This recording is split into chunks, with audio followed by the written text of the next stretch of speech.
আজ আপনাদের সঙ্গে শেয়ার করব শীতকালের স্পেশাল বেগুন ভর্তার রেসিপি। এইটি কিন্তু শীতকালেতেই বেশি ভালো লাগে খেতে, অন্য সময় দেখবেন অতটা টেস্ট আসে না বেগুন ভর্তায়।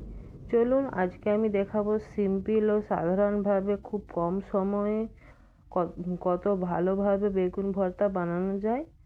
প্রথমে আমি এখানে বড় সাইজের বেগুন নিয়ে নিচ্ছি, এরকম করে ছুরির সাহায্যে কাট করে নিলাম যাতে ভেতরে পোকা টোকা থাকলে দেখতে পাওয়া যায়, আর ভালো করে এটা তাড়াতাড়ি সেদ্ধও হয়ে যাবে। অল্প একটু তেল মাখিয়ে নিচ্ছি, এরপরে গ্যাসে এটা আমি পোড়াতে দিচ্ছি। এতে কোনো রকম আমি রসুন পেঁয়াজ কিচ্ছু দেবো না ভেতরে, সিম্পলভাবে বানাবো। দেখবেন একবারটি এরকমভাবে আপনারাও বাড়িতে বানিয়ে দেখবেন বেগুন ভর্তা, খুবই ভালো লাগে। ভাত রুটি যে কোনো সঙ্গে খেতে পারবেন।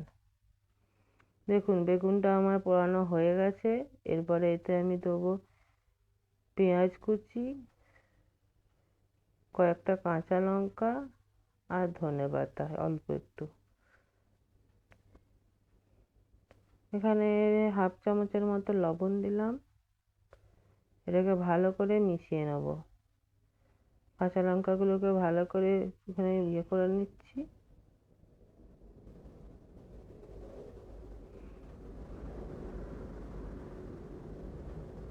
এরপরে সর্ষের তেল দেবো কিছুটা, ওই 1 চামচের মতো সর্ষের তেল দিয়েছি।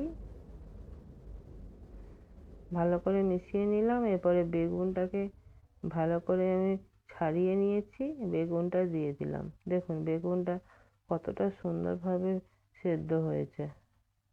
এরপরে ভালো করে মেখে নিচ্ছি। ব্যাস তৈরি হয়ে গেল বেগুন ভর্তা। এরকম করে একবার সিম্পলভাবে বেগুন ভর্তা বানিয়ে দেখবেন, খুবই টেস্টি লাগবে। চলুন রান্নাটা আজকে এখানেই শেষ করলাম।